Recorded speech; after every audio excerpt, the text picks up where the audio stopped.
भाइयों सज्जनों नमस्कार। एक बार फिर सोल्जर वॉइस चैनल पे आप सभी का स्वागत है। आज हम दिवाली 62 की रजांगला युद्ध शौर्य गाथा के बारे में चर्चा करेंगे। 1962 हिंद चीन युद्ध रजांगला के पास पर आज उनकी डायमंड जुबली के ऊपर रजांगला युद्ध स्मारक गुड़गांव के परिसर में खड़े होकर के एक सैनिक इतिहास की नजर से अवलोकन करेंगे और इसके ऊपर आज विचार करेंगे क्या परिणाम रहा, कैसे लड़ा गया, क्या विशेषताएं थी, किन खामियों के साथ ये युद्ध लड़ा गया। Brigadier TN. Raina commander 114 brigade के निर्देश पर colonel HS. Dhingra commanding officer 13 Kumaon ने, कैप्टन डी.डी. सकलानी जो एडजुटेंट थे उस समय, उनके माध्यम से major Shaitan Singh company commander Charlie company 13 Kumaon को अपनी कंपनी को लेकर वापस आने का हुक्म दिया।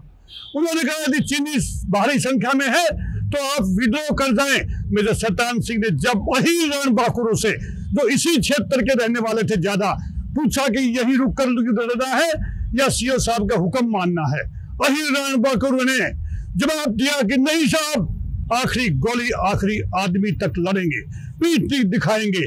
हम कृष्ण जी के वंशज यदुवंशी हैं। 400 से ज्यादा सैनिकों ने 13 कुमाऊं सी कंपनी 7 एवं 8 प्लेटून जो एक दूसरे से लगभग 3000 मीटर की दूरी पर स्थित थी, धावा बोल दिया सुबह 4 बजे 18 नवंबर दिवाली के दिन। 7 प्लेटून कमांडर नायक सुरजा राम जो भैरूपुर गांव रेवाड़ी के रहने वाले थे ने अकेले ने पहले ही 55 सैनिकों को मार गिरा, उनका मनोबल डाउन कर दिया। और 7 प्लेटून के जवानों ने पहले ही झटके में 300 से ज्यादा चीनी सैनिकों की लाशें गिरा दी जमीन पे रजांगला पास के ऊपर। संपूर्ण प्लेटून ने मौत को गले लगा दिया दादा कृष्ण का जय घोष करते हुए। बहुत ही विषम परिस्थितियां थी उस समय। ये पहले अटैक का जवाब दिया।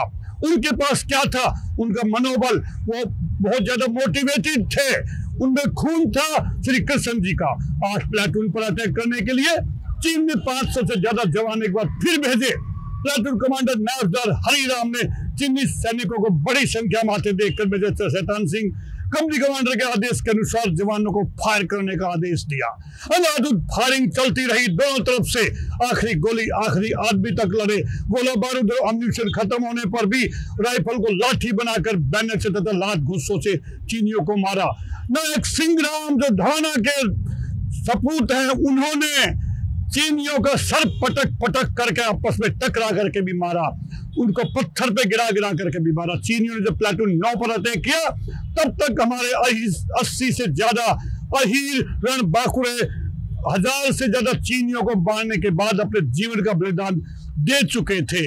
फिर भी 9 प्लेटून के जवान नायकदार रामचंद्र के नेतृत्व में, जो बाद में कैप्टन से रिटायर होकर के अभी 2 साल पहले ही उनका सर्वनाश हुआ, भयंकर घमासान युद्ध के गवाह बने। मेजर सतान सिंह भी एमएमजी का ब्रस्ट पेट में लगने से घायल हो चुके थे, लेकिन वीर हीरो ने आखिरी दम तक चीनियों का मुकाबला किया और दादा कृष्ण के युद्ध घोष से प्रेरित होते रहे। लेकिन 4000 चीनियों के सामने जो आधुनिक ऑटोमेटिक हथियारों के साथ पर्याप्त सर्दियों के कपड़े पहने हुए 9 प्लेटून के जवान ठंडे कपड़ों में, उनके लिए वहां के सामने टिक पाना भी मुश्किल था। लेकिन वो डटे रहे और 8 बजे तक 1 इंच जमीन चीनियों को नहीं हथियाने दी। 7वां अटैक चीनी सैनिकों ने ठीक सुबह 9 बजे किया, काफी बड़ी संख्या के साथ। 9 प्लेटून के जवानों ने नायकदार रामचंद्र के नेतृत्व में अदम्य साहस, सैनिक युद्ध कौशल परंपरा और यदुवंशियों की परंपरा को निभाते हुए 400 से ज्यादा चीनी सैनिकों को मौत के घाट उतारा, जिससे चीनी सेना घबरा गई, उनके कमांडरों में खलबली मच गई। काफी संख्या में और चाइनीज सैनिकों को रिइंफोर्समेंट के रूप में भेजा। इसी दौरान मेजर सैतान सिंह कंपनी कमांडर जख्मी होने के बावजूद अपने जवानों को आदेश देते रहे तथा इलाज के लिए पीछे जाने से उन्होंने मना कर दिया। उन्होंने एक आर्मी कमांडर की परंपरा निभाई भारत माँ की सेवा के लिए, और वहीं एक बड़े पत्थर के पीछे उन्होंने आखिरी सांस ली और मौत को गले लगा लिया। आखिरी समय में जब मैसेज दिया, उन्होंने ये कहा, उनके साथ जो 4 जवान उनको लेके जा रहे थे, उन्होंने बोला कि आप अपनी जान बचाओ और आप आर्मी हेडक्वार्टर में और ब्रिगेड कमांडर को, कमांडिंग अफसर को बताओ हमारे जवानों ने कैसे युद्ध लड़ा। या आखिरी सब थे मेजर सैतान सिंह परमवीर चक्र के, जिससे जवानों के मनोबल पर भी काफी असर पड़ा। लेकिन मेजर साहब अपने साथियों की मौत का बदला लेने के लिए 9 प्लेटून के जवान यदुवंशी सैनिक चीनी सैनिकों पर कूद पड़े तथा इन अंतिम क्षणों में बहुत भीषण गोलीबारी के बाद चीनियों की लाशों की गिनती करना असंभव हो गया और एक एक करके आखिरी सांस तक लड़ते रहे। इस प्रकार चीनी सेना के 7 बार भारी संख्या में अटैक करने पर भी हमारे बहादुर सैनिक विचलित नहीं हुए और डटकर मुकाबला किया।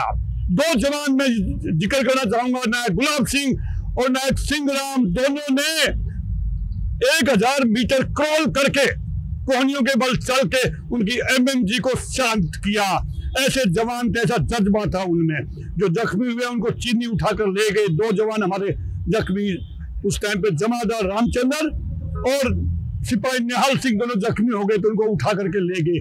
उपचार के बाद में उन दोनों ने रात को चीनियों को धोखा दे करके वो जो दारू और मांस और अपना जो शौर्य को बना रहे थे, उस मौके का फायदा उठा करके हमारे जख्मी जवान उनके कब्जे से निकलकर अपनी बटालियन हेडक्वार्टर पहुंच गए। इस युद्ध की आंखों देखी बताने वाले अगर कोई थे तो वो हमारे 6 जवान थे, जिसमें 2 जख्मी थे, लेकिन सेना ने उन पर यकीन नहीं किया।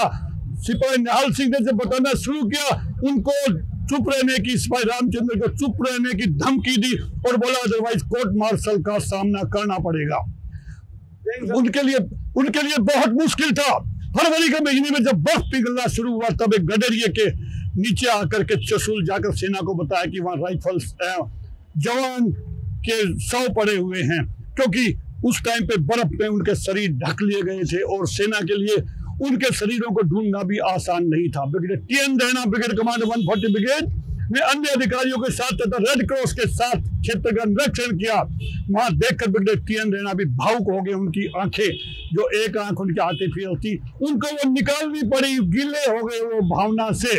फिर उन्होंने पूरी रिपोर्ट तैयार की और सभी शवों की, सभी क्षेत्र की फोटोग्राफी की। मैं अफसर रामचंद्र यादव द्वारा बताई हुई बातों, युद्ध क्षेत्र के चित्र देखकर सभी बातों को सम्मिलित किया अपनी रिपोर्ट में। उन सभी 114 शहीदों के पार्थिव शरीर को एकत्रित करके सभी का सामूहिक अंतिम संस्कार किया गया। मेजर चैतन सिंह का पार्थिव शरीर उनके पैतृक गांव वायुसेना के जहाज द्वारा जोधपुर पहुंचाया गया।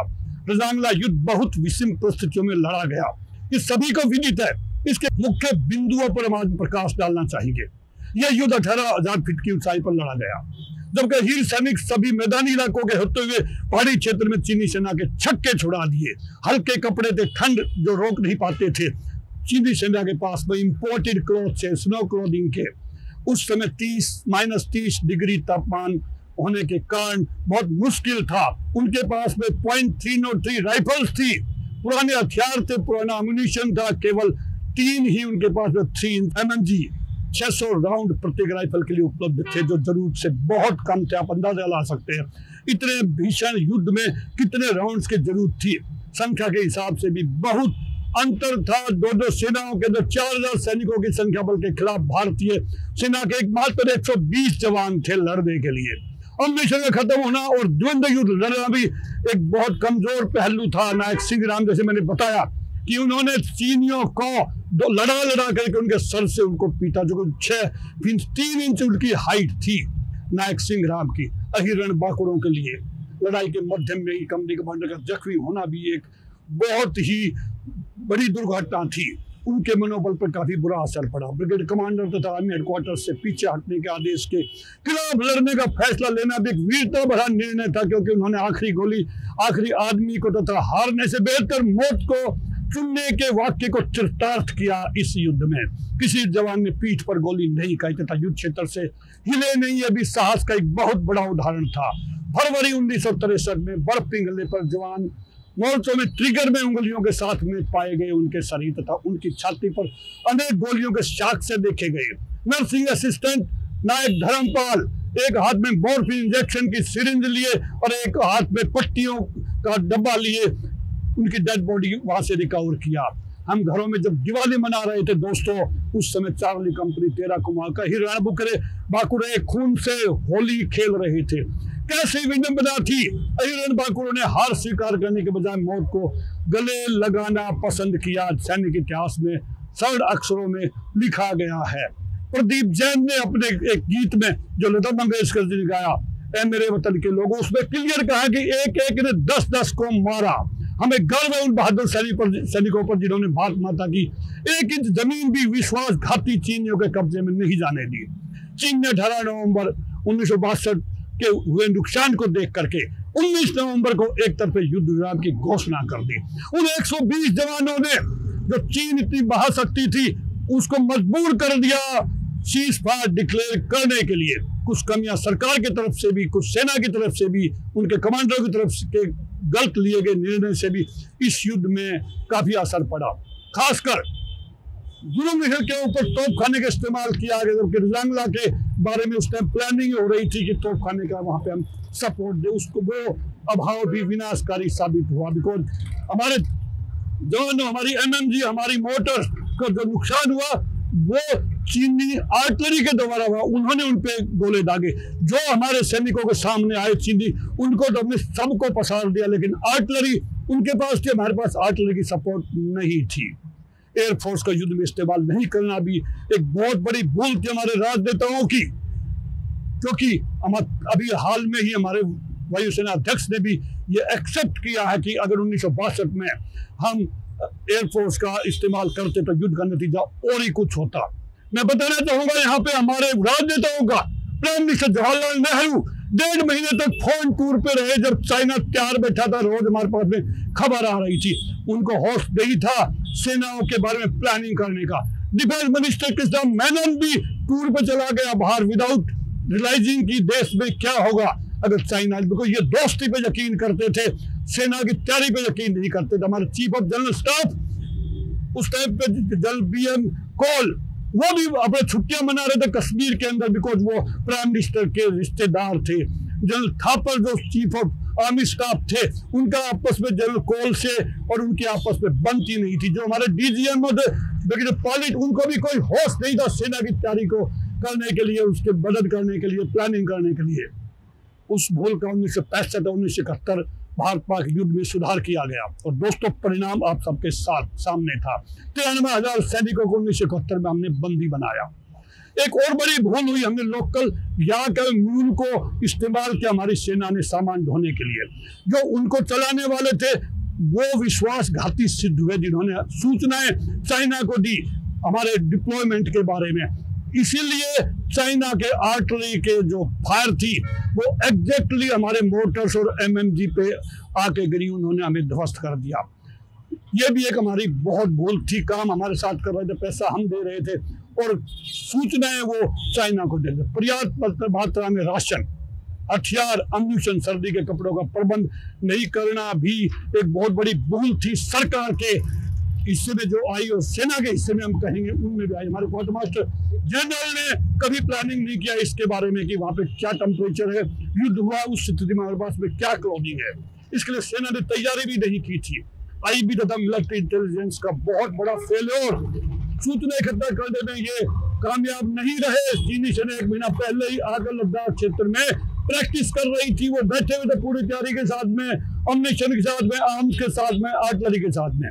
हमारी सेना को पता ही नहीं था, क्योंकि गोवा लिबरेशन के तुरंत बाद 13 कुमाऊं को चुशुल जैसे दुर्गम पहाड़ी क्षेत्र में तैनात किया गया।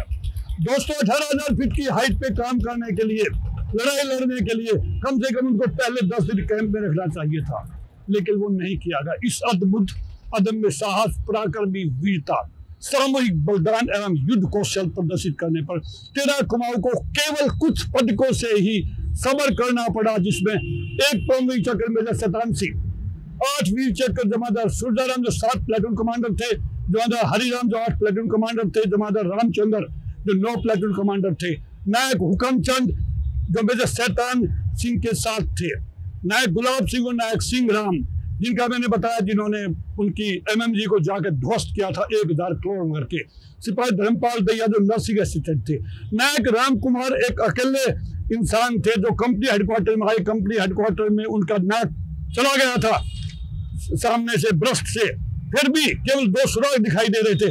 उन्होंने डट करके चीनियों को मारा जब कंपनी हेडक्वार्टर में हमला किया।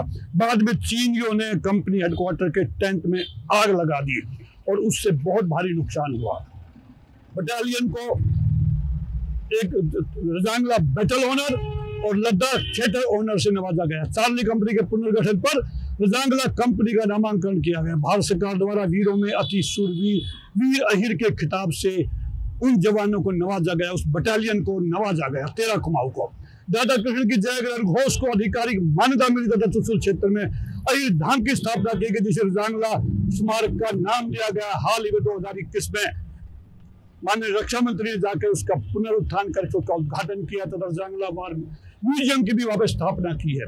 रजांगला युद्ध को दुनिया की पहली 8 लड़ाइयों में सम्मिलित करके इसे सम्मान देना भी इस बात का गवाह है कि पदकों के मामले में भारत सरकार ने न केवल अनदेखी की है बल्कि उन वीर सपूतों का अपमान भी किया है। मैं एक सैनिक होने के नाते महसूस कर सकता हूँ, सैनिक इतिहासकार होने के नाते मैं बता सकता हूँ कि आज इस ऐतिहासिक युद्ध में सामूहिक साहस का एक अनूठा और दुनिया में पहला उदाहरण देखने को मिला, जिसमें एक जगह 96 लोगों की चिता बनाकर उनको अग्नि दी गई एक साथ। इस युद्ध में सरकार की तरफ से कुछ और खामियाबी रही जो यदुवंशी सैनिक समाज को अस्वीकार्य है। आज भी सबसे ज्यादा वीरता के पदकों में नंबर 1 होने में तेरा कुमाऊं को पीछे रख दिया गया।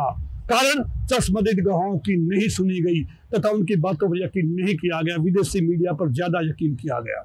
नाजर सूरजाराम ने अकेले ने 55 सैनिकों को मारा और उनको केवल एक वीर चक्र से नवाजा गया। ये उनके साथ बहुत बड़ा अन्याय और घोर अपमान है उनकी बहादुरी का। केवल एक वीर चक्र मिलना दुर्भाग्यपूर्ण है जब इनकी बहादुरी के कारनामे मौत के घाट उतारे गए। चिंदी सैनिकों की संख्या जिसमें 120 ने 1310 को मारा। एक इंच जमीन भी दुश्मनों को नहीं हथियाने दी। इतनी विषम परिस्थितियों में अपने आप में ही एक बड़ी बात है यदि सही मायने में हम उनकी बहादुरी का आकलन करें और जो पैमाना आज हम इस्तेमाल करते हैं पदक देने में दुश्मनों के साथ युद्ध या लड़ाइयों में, और सैनिक इतिहासकारों का अनुमान भी हम लगाएं, उनके बातों पे भी यकीन करें। इस युद्ध में चार्ली कंपनी को क्या मिलना चाहिए था? कम से कम 9 परमवीर चक्र, 3 महावीर चक्र, 17 वीर चक्र, 11 मैन डिस्पैचेज, 31 सेना बैडे मिलने चाहिए थे, जिससे रजांगला कंपनी और तेरा कुमाऊं सैनिक इतिहास में दुनिया में सबसे उत्कृष्ट बटालियन की श्रेणी में गिनी जाती है। लेकिन हम इससे चूक गए। हमारे सैनिकों ने, हमारे राजनेताओं ने ठीक आकलन नहीं किया उस युद्ध का। अंत में यदि इन बहादुर सैनिकों के पास अच्छी राइफल, जरूरत के अनुसार गोला बारूद, पर्याप्त स्नो क्लोथिंग, पेट भर खाना, तोप खाना एवं एयर सपोर्ट अगर मिल जाती और योग्य कमांडर सेना मुख्यालय में उस टाइम बैठे होते, सरकार में भी अच्छे नेता उपलब्ध होते, नरेंद्र मोदी और राजनाथ की तरह जो आज प्रधानमंत्री है। जब आपने देखा सर्जिकल स्ट्राइक हुई, प्रधानमंत्री पूरी रात ऑपरेशन रूम में बैठे रहे, एक एक पल की जानकारी ली और उसका नेतृत्व किया, उस दिशा निर्देश दिया।